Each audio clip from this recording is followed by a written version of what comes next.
কোচবিহার জেলার মেকলিগঞ্জ ও মাতালহাটে অনুষ্ঠিত হলো একলব্য মেধা অন্বেষণ। বেলা 12টা থেকে দুপুর 2টা পর্যন্ত সুষ্ঠুভাবে অনুষ্ঠিত হলো পরীক্ষা। একলব্য প্রকাশনী আয়োজিত একলব্য মেধা অন্বেষণের দ্বিতীয় ধাপে এদিন মেকলিগঞ্জ ও মাতালহাটের বড়ভিটায় অনুষ্ঠিত হলো পরীক্ষা। পরীক্ষায় উপস্থিতির হার ছিল চোখে পড়ার মতো। অভিভাবক অভিভাবিকাদের মধ্যেও পরীক্ষা নিয়ে বেশ উন্মাদনা লক্ষ্য করা যায়। অভিভাবক অভিভাবিকা সহ ছাত্রছাত্রীরা পরীক্ষার পর পরীক্ষা নিয়ে সন্তুষ্টি প্রকাশ করেন। পরীক্ষার বিভিন্ন বিষয়গুলো তাদের নজর কেড়েছে, এমনটাই জানিয়েছেন তারা। মেকলিগঞ্জ ও মাতালহাটের পরীক্ষার্থীরা জানিয়েছে পরীক্ষা ভালো হয়েছে, প্রশ্নপত্র অনেক ভালো হয়েছে, সুন্দরভাবে সব উত্তর লিখেছে বলেও জানায় তারা।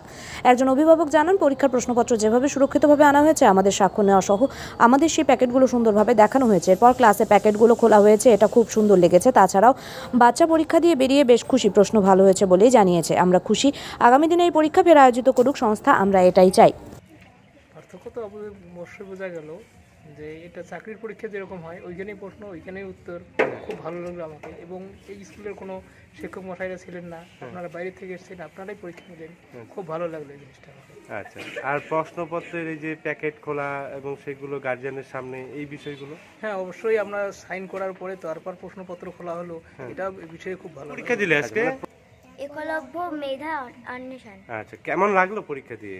ভালো। ভালো বলতে ক্লাসে পড়ো? আমি ক্লাস 4-এ পড়ি। আচ্ছা, তোমার কেমন লাগলো পরীক্ষাটা? ভালো। প্রশ্নগুলো সব কঠিন ছিল না সোজা? সোজা। সোজা ছিল? সব উত্তর দিয়েছো? হ্যাঁ। তাই? হুম। আচ্ছা।